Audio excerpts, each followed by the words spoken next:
Je vous remercie de m'avoir invité une troisième fois pour la présentation de ce troisième roman, qui est en fait la suite et la conclusion des deux précédents.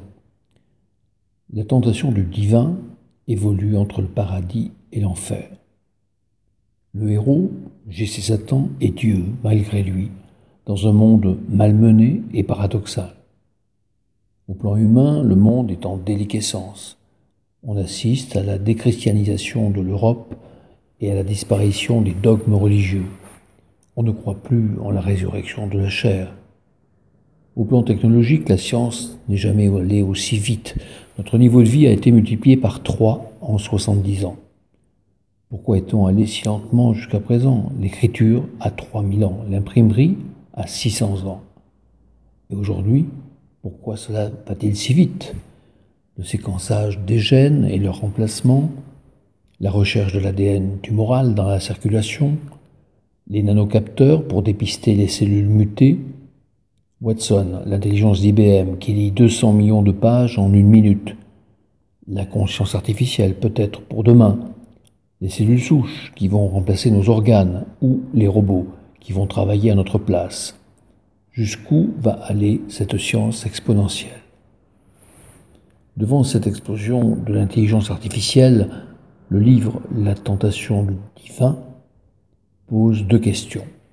À quoi sert Dieu aujourd'hui? À quoi sert l'amour?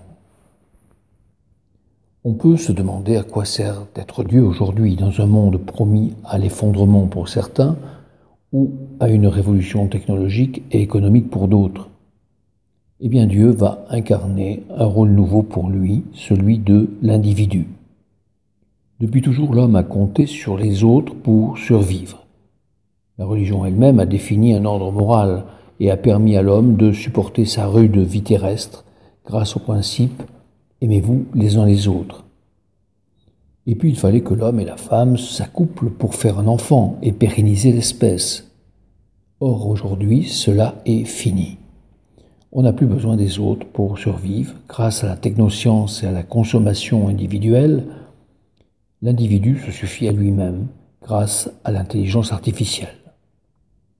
L'individu se prend pour Dieu, et c'est le cas du héros J.C. Satan. Cet individu vit dans un monde nouveau.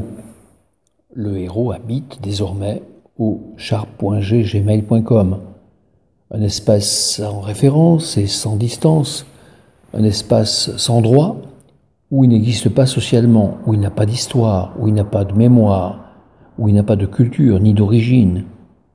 Un espace séduisant, où il n'a pas de compte à rendre, mais un espace pervers, où il se met à nu et où on lui vole ses données. Cet espace de non-droit est un bien ou un mal, selon la façon dont on l'utilise. Au plan négatif, il y acquiert le formatage social, où tout le monde fait la même chose. C'est le bonheur qu'on lui vend aujourd'hui. Il rencontre sa femme sur Mythique, il la trompe sur Badoo, il annonce son divorce sur Facebook et il vend la maison sur Le Bon Coin. Il suit les modes et cultive les selfies sur Instagram. Il vit dans un espace où les gens se consomment les uns les autres. Mais le net va plus loin. À la standardisation succède le contraire, l'excès de personnalisation. L'algorithme devine la musique qu'il a envie d'écouter, ou choisit les livres qu'il a envie de lire, en copiant au mieux sa personnalité. C'est une autre façon pour lui de perdre son identité et sa liberté d'idées et d'émotions. Il peut néanmoins être séduit par la qualité croissante des services qu'on lui propose. Quand il entre dans une grande surface, l'algorithme reconnaît son visage. Son téléphone enregistre tous ses achats et les débite immédiatement sur son compte. Il peut, par contre, utiliser le net différemment. Il peut apprendre ce qu'il veut et non pas ce que veulent les autres. C'est une ouverture sans limite sur le monde. C'est une fantastique opportunité d'épanouir sa personnalité originale, celle qui a résisté à l'éducation et celle qui a résisté au formatage et à la standardisation. Mais que va-t-il se passer au début du roman La tentation du divin, quand survient une guerre cybernétique. Soudain, plus de net, plus de téléphone, plus d'informatique. La vie sera-t-elle encore possible? Peut-être ne restera-t-il qu'un système de communication, la pensée. Je pense à toi, penses-tu à moi au même instant? As-tu pensé à moi il y a quelque temps? Le héros n'a plus que la pensée pour communiquer avec sa bien-aimée. Peut-être faudra-t-il explorer cette autre forme de communication qui existe depuis toujours.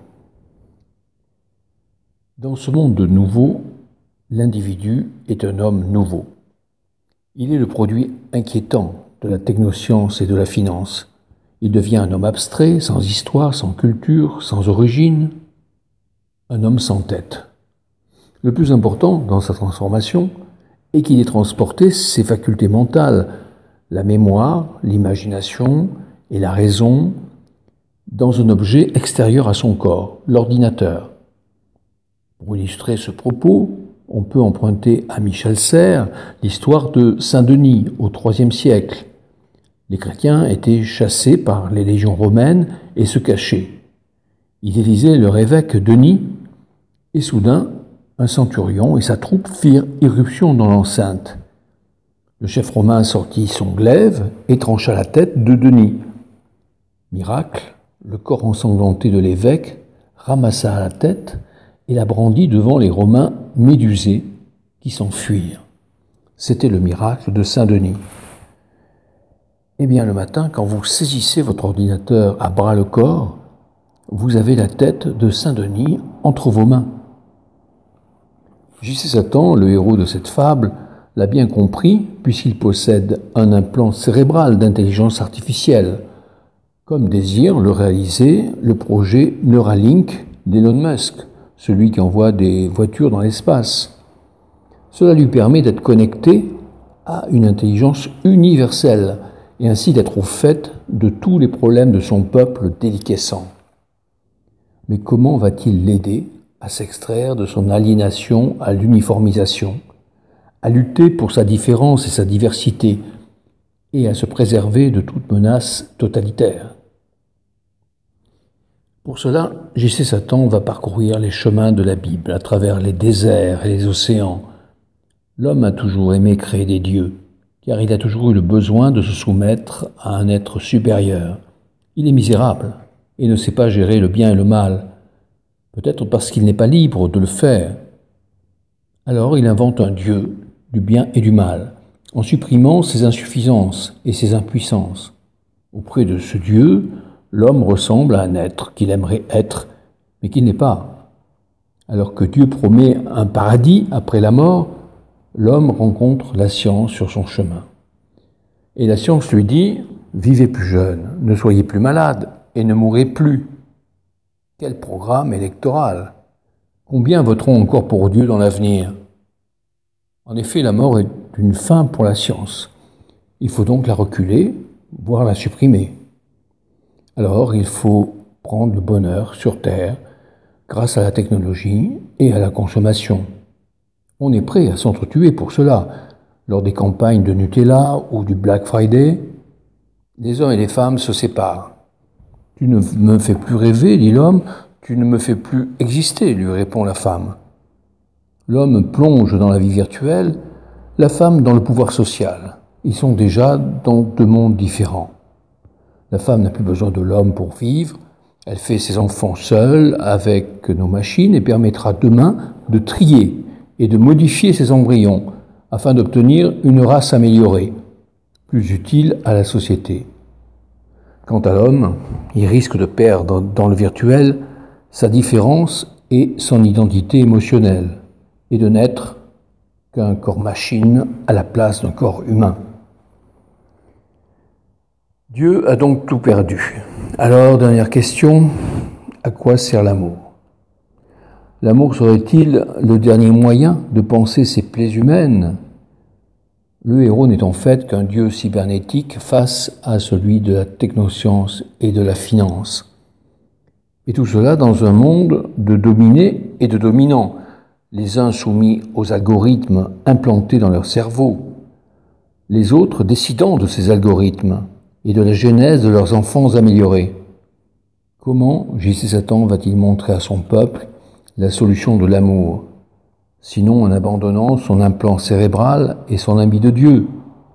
Déclenchera-t-il l'insurrection de la différence contre l'uniformisation? Partira-t-il au galop sur les flots comme Don Quichotte vers sa Dulcinée?